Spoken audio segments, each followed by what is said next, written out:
Feliz Dia Novo, o seu primeiro programa, Rádio Positiva.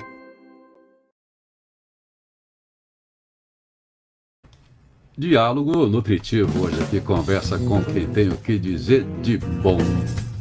Fala aí, hein?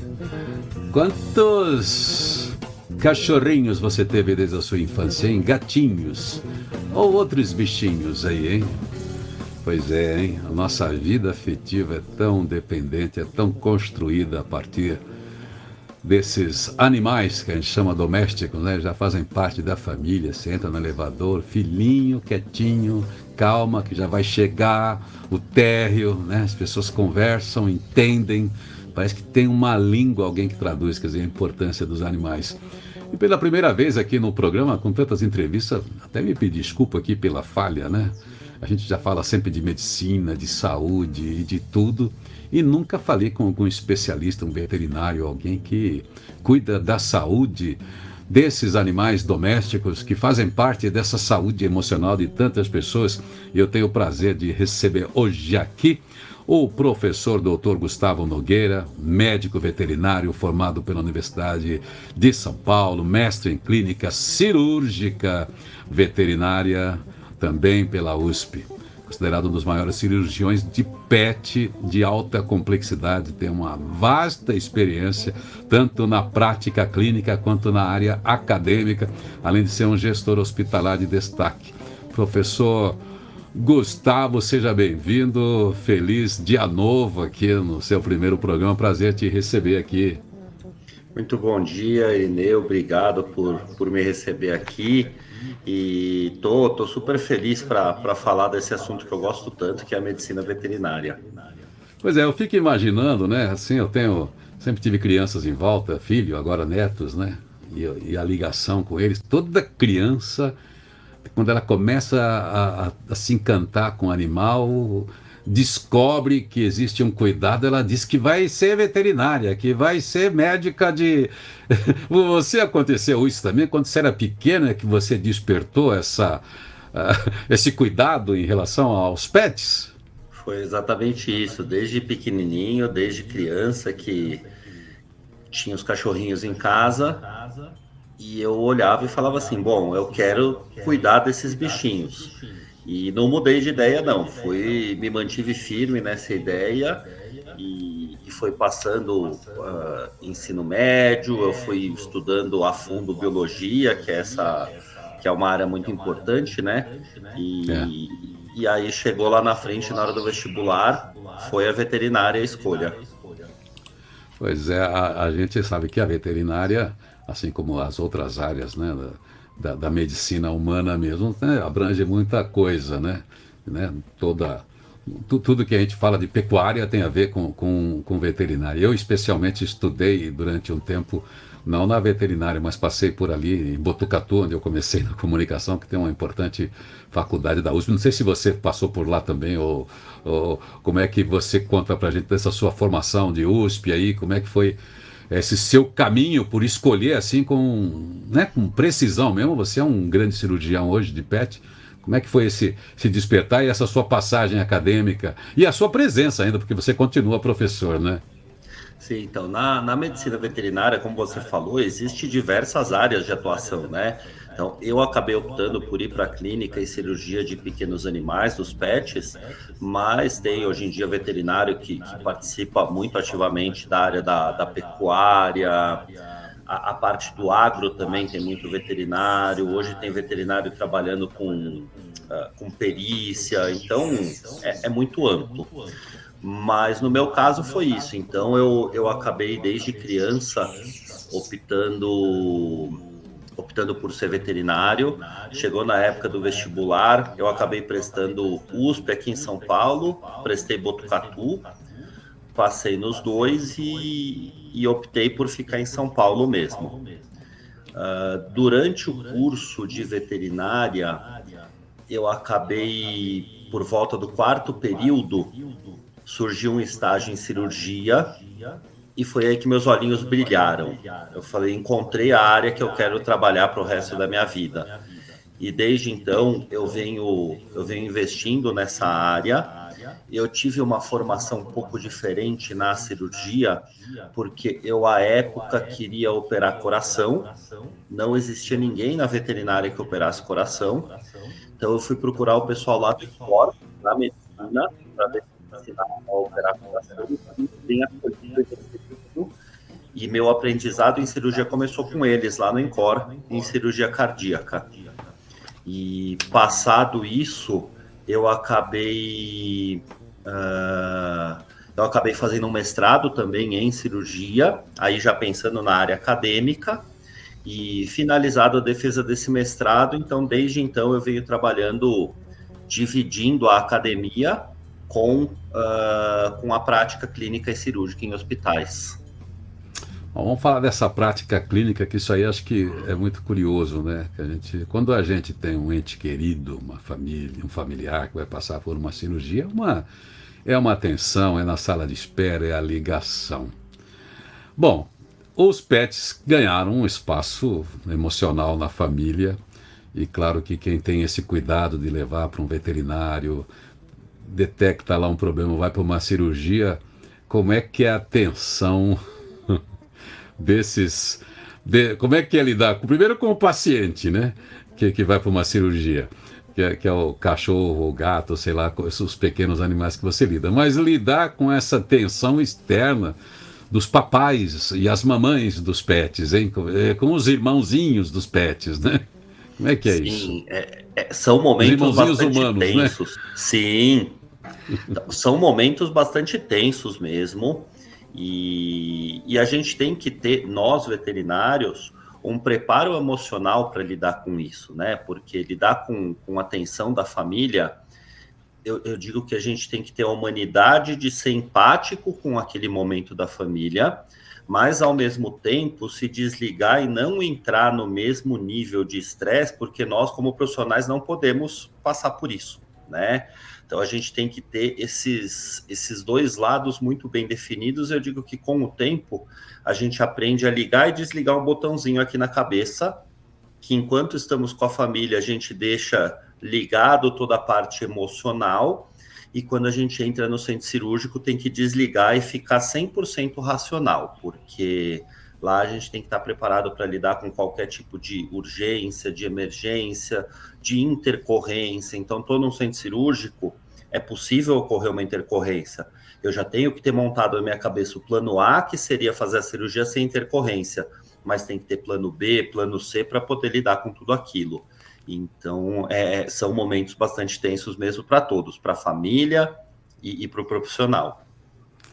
Pois é, como você falou, você foi procurar, né, conhecimentos, né, na área da medicina humana, vamos dizer assim, para lidar com a cirurgia de pequenos animais. E a gente tem que pensar o seguinte: uma pessoa que vai para um centro cirúrgico, ela é sedada, né? Ela já não participa, ela tem lá um problema, tudo que você vai lidar com aquele ser humano ou um ser animal aí, é que ele tem a mesma correspondência, tem coração, tem pulmão, tem pressão, tem todos os indicadores humanos ali e aparelhagem para lidar. Então a única coisa que realmente você tem que se preocupar é com isso, né? Porque normalmente os pacientes, mesmo humanos, não participam muito das próprias cirurgias. O cachorro, o gato também não, né? Dá na mesma, né? Exatamente. No final é isso, assim, a fisiologia, a forma do organismo funcionar é parecida, a anatomia, tirando o lado que nós humanos somos bípedes e os cães e gatos são quadrúpedes, tirando isso, a anatomia é quase que 100% idêntica.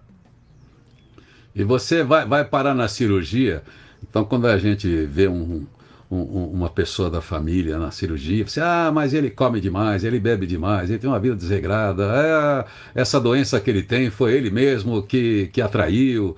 E no caso dos animais, a gente pode ser responsável também pelas doenças que ele tem, já que ele tem um instinto próprio de buscar os animais, mas a gente trouxe ele para um lugar humano, né, que não é tão escolha dele, né, a gente domesticou. Qual é a responsabilidade humana em relação às doenças dos animais, hein?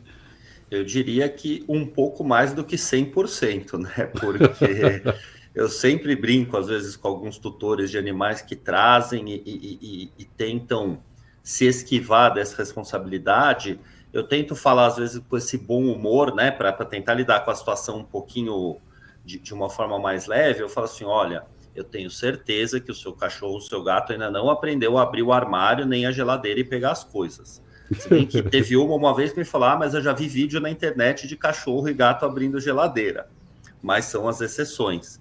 Então, sim, essa humanização que a gente está trazendo os animais, ela tem os seus prós e tem os seus contras, né? Então, eu digo que a humanização pode ser feita sim, mas com limites, né? Respeitando o limite, lembrando que o animal é animal, como você mesmo falou, eles têm o instinto deles, eles precisam de algumas coisas para lembrar os seus instintos e de que eles são animais. E o animal, acho que também, como ser humano, ele pode viciar em coisa que não presta, né? Ele pode se Sim, drogar, por exemplo, graças a gente que passa a ser o traficante das coisas que ele vicia. Tem gente que fala assim, não, em casa meu cachorro come o que a gente come, né? Como se o cachorro tivesse um ancestral igual a gente que se alimentasse. E tá exato. tudo errado, né? O cachorro, o que é bom pra gente pode ser uma droga pro cachorro, né? Sim, tem algumas comidas que realmente são não só drogas, são venenos para eles. Então, Venenos. eu vou dar um exemplo só, uma das nossas preferidas, que é o chocolate. O chocolate é um veneno para os animais. Eles não têm no fígado deles uma enzima Olha. que metaboliza até o bromina que está presente no cacau. Então, realmente, chocolate intoxica. Pós-Páscoa é a época que a gente atende mais cachorro intoxicado em hospitais veterinários. Ah, aquela coisa, vai dar só um pedacinho, só uma E coisinha, é uma intoxica. bomba para ele, porque É, parece pouco, né? Mas o seu fígado não processa, se não tem enzima para processar, você. exato. Pois é, quer dizer, grande parte então dos. Bom, a gente domesticou, a gente vicia, ele vicia também, a gente adoece da gente mesmo. Mas a indústria hoje também, ela evoluiu bastante nesse sentido, em sintonia com a veterinária. Hoje você tem as rações, muita gente acha frescura, essas coisas de alimentar. É claro que nem todo mundo tem uma condição econômica até de ter alimento na própria mesa, então por isso que compartilha o próprio prato com o cachorro, que tem. É o ponto bonito da humanização. Mas a gente tem hoje uma alimentação própria para cachorro que mantém o cachorro saudável em todos os sentidos, né? Sim, com certeza. As rações têm muito boa qualidade, elas são nutricionalmente quase que perfeitas. Eu digo que se nós humanos comêssemos rações, a gente não teria muito dos problemas de saúde que nós desenvolvemos, né? Então, realmente eu vejo que essa evolução da indústria em prol dos animais, assim como tem evoluído a ciência, como tem evoluído o conhecimento veterinário, isso tem trazido os animais a poder ter uma vida mais longeva. Até pouco tempo atrás, o animalzinho de 10 anos já era um idoso que estava em fim de vida. Hoje, os 10 anos, eu digo que a gente começa a pensar nos cuidados geriátricos para eles irem pelo menos até os seus 20 anos. Então, isso é um fato bem interessante que tem acontecido. Doutor, tem uma coisa bastante curiosa, vou te perguntar aqui, eu não sei se até ofende outros profissionais, né? A gente vê aí a história da evolução das espécies, o ser humano passou por uma revolução cognitiva que os outros seres não. E a gente vê a sua especialidade em cirurgia, você está lidando com uma questão fisiológica, uma questão do organismo, do cachorro, da saúde do cachorro, a fim do seu hardware. Agora, a gente tem visto agora algumas linhas aí, que eu não sei se isso é sério ou não, de psicologia, né, de psicólogo de cachorro. O cachorro sofre, cachorro tem um sistema de ansiedade, de passado, de investigação, de tristeza, exceto quando ele está com fome, aquelas coisas básicas, né? Mas cachorro sofre, cachorro precisa de psicólogo, doutor.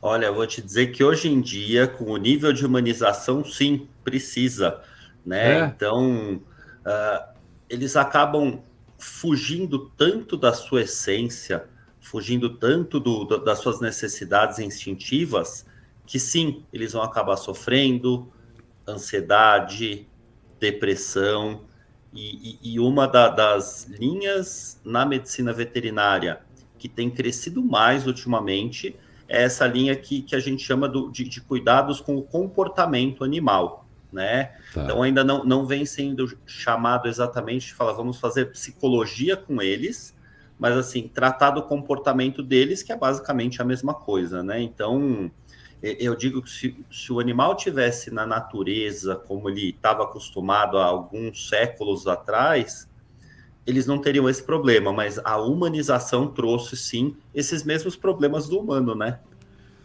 Criou uma dependência. Eu tenho um casal de amigos com quem eu viajava, né? E era muito curioso, né? O cachorro, você faz todo tipo de estripulia com ele, maldade com ele, e ele volta, é o cara mais empático, ele não tem ressentimento, digamos assim, embora ele tenha memória disso. Mas o gato, ele tinha os gatos, quando ela voltava de viagem depois de uma semana, o gato ficava de costas para ela por 3, 4, 5 dias. Tipo assim, ele manifestava o quanto ele estava indignado por ter sido abandonado, sem uma satisfação. Como é que você não me levou? É isso, né? Isso é um dado de que ele sente realmente falta, né? E o felino realmente tem um comportamento muito diferente do cão, né? O felino tem as suas diferenças comportamentais, até de hierarquia dentro da sua cadeia.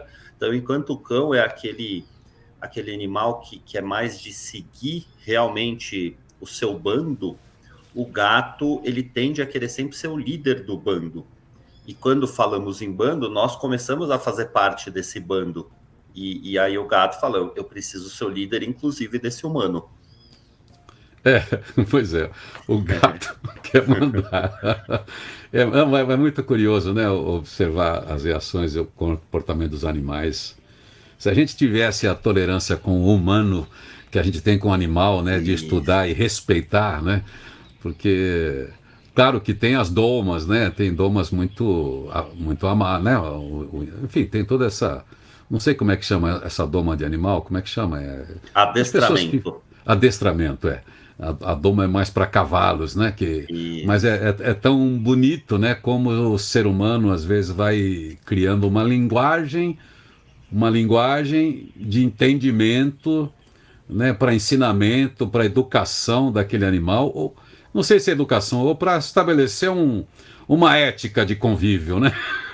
Sim, eu vejo importantíssimo isso, né? Com toda essa proximidade que os animais estão da gente hoje em dia, tem que ter agora essa ética do convívio, né? Tanto que tem crescido muito mundialmente um tipo de treino e certificado que vai começar a ser pedido para os animais, que chama TCS, é o treino do cão social. Então, esse cão é treinado para ele ser sociável em ambientes em que há essa necessidade de estar educado. Então, hoje em dia, eu li um artigo de que nos Estados Unidos, o cão só pode entrar com o dono no shopping se ele tiver certificado, por exemplo. Então, a coisa tem... andar de avião, teve um cliente meu que foi viajar com o animalzinho dele esses dias. O animal, para entrar no avião, teve que apresentar esse certificado para poder ir na cabine. Então, são algumas... adaptações estão sendo feitas para os animais virem para esse nosso ambiente humano e sociável mesmo. Pois é, a gente tem uma evolução de legislação, por exemplo, é crime hoje, né? Maltrato, você ter um animal doméstico e você não trata, você não cuida desse animal, Sim. Ou seja, você está sujeito a uma penalização. Ao mesmo tempo, como você falou, tem toda uma adaptação no mundo, considerando que hoje, por exemplo, no Brasil, nós temos mais pets do que crianças. Sim. E eles fazem parte da composição estrutural de uma família, do ponto de vista emocional. E as pessoas carregam esses animais para todos os lugares. Por isso nós já temos hotéis 5 estrelas, pet friendly, né, amigável, né, que tem até um lugar para o cão, tem a caminha do cão, restaurantes, como você falou, o avião. Isso tudo é importante, né? Ainda que seja muito questionável, né? Tem um grande debate, porque você fala assim, o ser humano ainda não resolveu as suas questões raciais, suas questões de preconceito, e aí você está botando o animal no mesmo nível humano. Quer dizer, de qualquer maneira, se a gente vive com ser vivo, a gente precisa estabelecer uma ética de convivência, de compartilhamento. Eu fico imaginando que dentro da história do planeta original, nós todos nascemos num lugar abundante, chamado Terra, Gaia, e uma árvore, uma água, uma cobra, um elefante, uma girafa, um pet e um humano, né, que é uma outra cadeia de evolução de grupo, tem o direito a esses mesmos recursos, mesmo que não tenha uma produção de bem econômico, que é como se tornou a sociedade. Uma vez que a gente adotou, a gente tem que compartilhar esses bens conforme a condição de cada um. Então, tem gente que acha absurdo, mas a gente tem que pensar assim, olha, você também é um beneficiário dos recursos abundantes desse planeta. Se você criou leis que excluiu pessoas em algum momento, e você agora já chega num nível de, olha, você não pode excluir animais também, tanto que a gente tem toda a pauta de sustentabilidade e tem a ver com a manutenção de todas as espécies, recuperação. Então, é a ética da vida, não é a ética do humana exclusivamente, não é, doutor? Isso, perfeito. Eu acho que o seu termo foi perfeito, a ética da vida. Todos são vidas que estão convivendo juntas e que precisa dessa adaptação, da criação de um código de ética que englobe a possibilidade de todos estarem juntos e convivendo em harmonia. Eu acho isso, o mundo realmente vem mudando nesse caminho. Tem até eu gosto muito do Marcelo Gleiser, né, que consegue fazer uma viagem científica, né, do ponto de vista astrofísico dele, mas com a mistura da filosofia, né, em que a gente teve um mundo aí de 200 milhões de anos, de etnocentrismo, né, de predominância do homem, né, tudo foi em favor do homem. E agora a gente está voltando a pensar no biocentrismo, quer dizer, que a vida do planeta é a vida celular e essa conectividade que a gente tem com tudo, e isso inclui todos. Mas vamos lá, isso é uma conversa complexa e difícil, mas é apaixonante ver, porque a gente começa a ter uma ética. Quando a gente fala de ambiente, né, a gente está falando de tudo quanto é ser, de todas as condições de vida que proporcionam justamente uma conexão para que todas coexistam e uma é dependente da outra. Doutor, sem tomar muito seu tempo, é muito gostoso falar dos animais, todo mundo que está aqui acompanhando a gente certamente tem uma relação afetiva, tem uma relação ampliada hoje de convivência, isso faz parte da felicidade das pessoas, essa convivência também com os animais. Até porque eles não têm discursos complexos, né? Não têm cobranças, têm altas exigências morais ou éticas. Eles querem a presença, isso tudo. Bom, eles querem a mindfulness. Olha, se você está comigo, esteja comigo, né? E eles estão, né? Eles ensinam pra gente o que é presença, exceto o gato. O gato, né? Como você falou, a característica dele, assim, peraí, eu tô com você, mas no momento que ele tiver vontade. Mas vamos lá, você tem, além dessa sua especialidade clínica, eu queria que você falasse um pouco, porque você tem multiplicado, além, como você é um professor, você é um palestrante desse assunto, você forma pessoas, né, para esse tema. Eu queria que você me contasse como é que tem sido o seu trabalho no sentido de ampliação desses temas que são bastante importantes e complexos hoje no mundo, até por causa da densidade que em função da população que a gente tem desses pets, e como é que as pessoas estão lidando com ele, como é que a saúde lida com ele, como é que a legislação lida com isso, como é que a gente faz os nossos condomínios funcionar com isso, como é que cada pessoa é responsável por isso. Então, do ponto de vista do acadêmico, do professor e do palestrante, o que é que você tem trazido como reflexão nas suas palestras, nos seus treinamentos, com profissionais também da área? Bom, hoje em dia eu tenho dado uma preferência a estar no meio acadêmico, principalmente entre os alunos de graduação, né? Porque eu vejo que esses alunos eles estão carentes, às vezes, de alguns detalhes profissionais que a academia, que a faculdade, ela vai fornecer uma formação muito técnica para esse futuro profissional.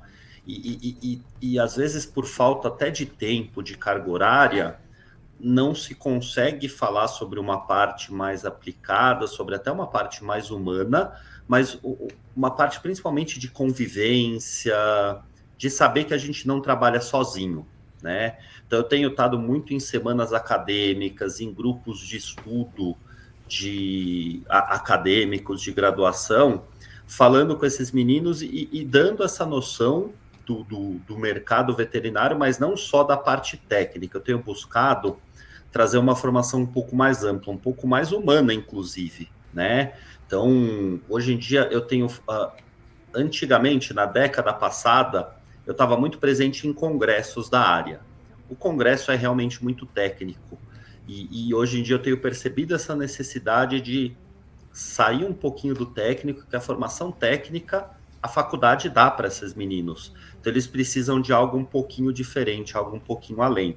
Então, a minha presença tem sido muito forte nas semanas acadêmicas e além disso, eu montei uma comunidade para trazer alunos de graduação, médicos veterinários, onde a gente, em conjunto, trabalha todas essas discussões. Então, hoje eu tenho uma comunidade grande, com um número grande de pessoas junto comigo, onde a gente está iniciando esse trabalho de buscar e fala assim, bom, tudo bem, a cirurgia cardíaca, por exemplo, está aqui. A técnica vocês aprendem na faculdade, está tudo certo. Mas e os detalhes de, por exemplo, como abordar o dono desse animalzinho antes da cirurgia na sala de espera, como conversar com eles depois de uma cirurgia, o que falar, o que fazer. Eu acho que esses são pontos que eu tenho dado um foco bastante importante nos últimos tempos. Quer dizer, você tem funcionado como um mentor, né, desses novos profissionais, desses alunos ou nessa proximidade. Até porque, uma coisa que a gente não falou, você também, além desse seu vasto currículo, você também é um gestor hospitalar, né, que também não é uma coisa fácil, né?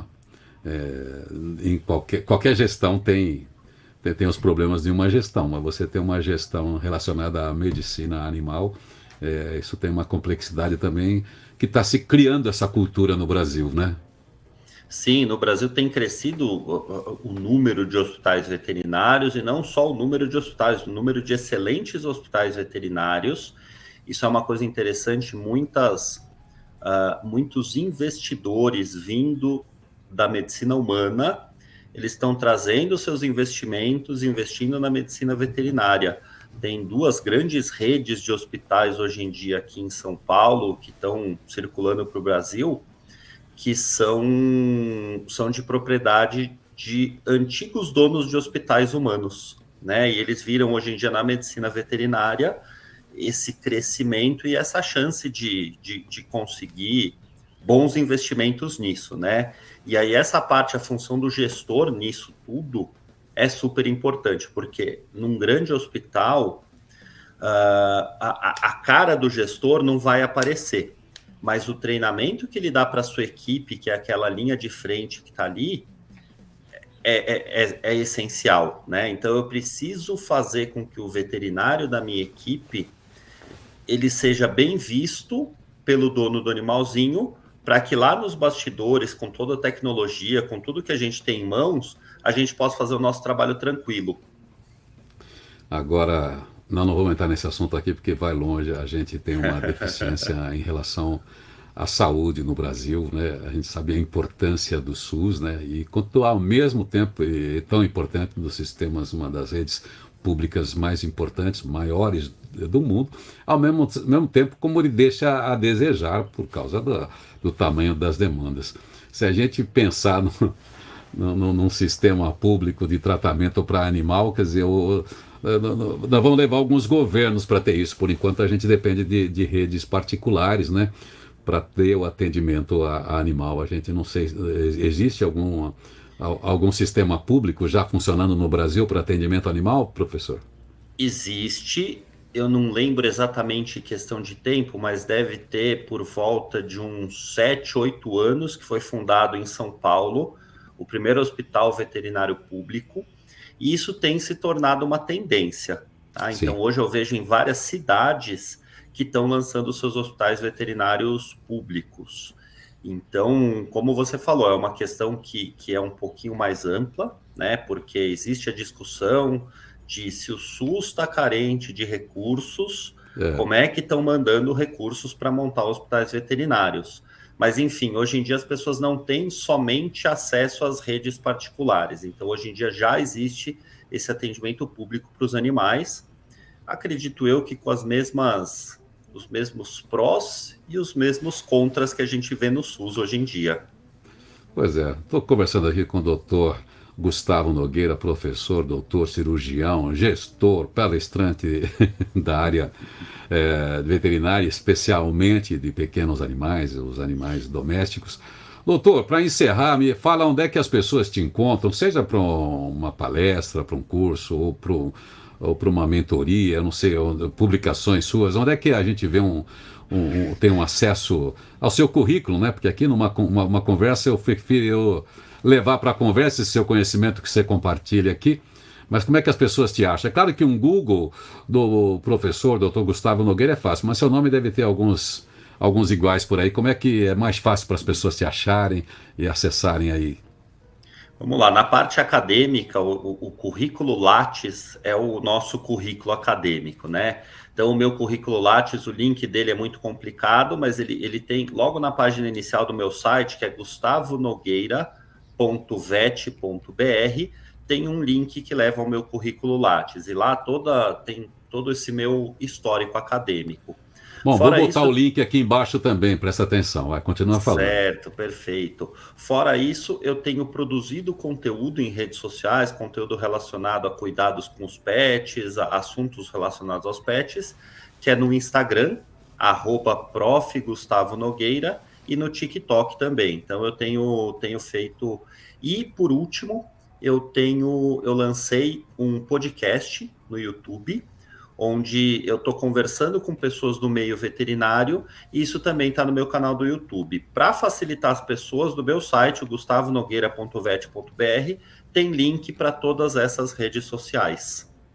Beleza, então aqui, ó, nos comentários aqui, especialmente no YouTube, Facebook e Instagram, a gente compartilha aqui do programa Feliz Dia Novo, e essa entrevista também fica guardada aqui no pacote de conteúdos do Feliz Dia Novo da Rádio Positiva. Bom, eu não sei se você tem alguma curiosidade, alguma coisa que você quer contar, algum momento assim, especialmente cirúrgico, né, que todo mundo fica curioso, né? Aquele momento que você fala, poxa, eu fiz a diferença, esse animalzinho chegou aqui desenganado, como a gente fala, chegou aqui desenganado e eu estou podendo devolver esse animal para a família saudável novamente. Tem essa sensação gostosa, doutor? Ah, sim, isso eu digo que essa sensação de poder, como você mesmo falou, trazer um animalzinho desenganado de volta à vida, poder chegar ao final, conversar com a família que está tensa, que está preocupada e falar, olha, passamos por uma primeira etapa muito difícil e vamos dar seguimento no tratamento. Então, isso realmente é o que nos dá combustível para seguir adiante, né? O grande combustível para a gente olhar e falar assim, nossa, vale a pena seguir adiante e evoluir cada vez mais. Então, é muito gostoso isso mesmo. Isso ganha das perdas, porque infelizmente as perdas existem, né? Sim. Mas isso ganha de longe das perdas. Pois é, parabéns aí pelo seu trabalho, obrigado por compartilhar seu conhecimento e por dar essa atenção aqui nesse programa matinal. Espero que a gente volte a falar mais, preciso voltar a falar mais dessas vidas que deixam a gente tão feliz, né? Quem tem um animalzinho sabe a importância dele. Então, obrigado aí por esse papo E quero agradecer também a Eliana Nakakubo, que foi quem nos conecta, ela que é fera aí nos meios digitais também, me auxilia muito aqui por me trazer você até aqui para esse papo tão gostoso, falando com quem tem esses filhos peludos. Obrigado. Conversei aqui com o professor Dr. Gustavo Nogueira, cirurgião de pets. Até uma próxima. Até, muito obrigado. Feliz Dia Novo, o seu primeiro programa, Rádio Positiva.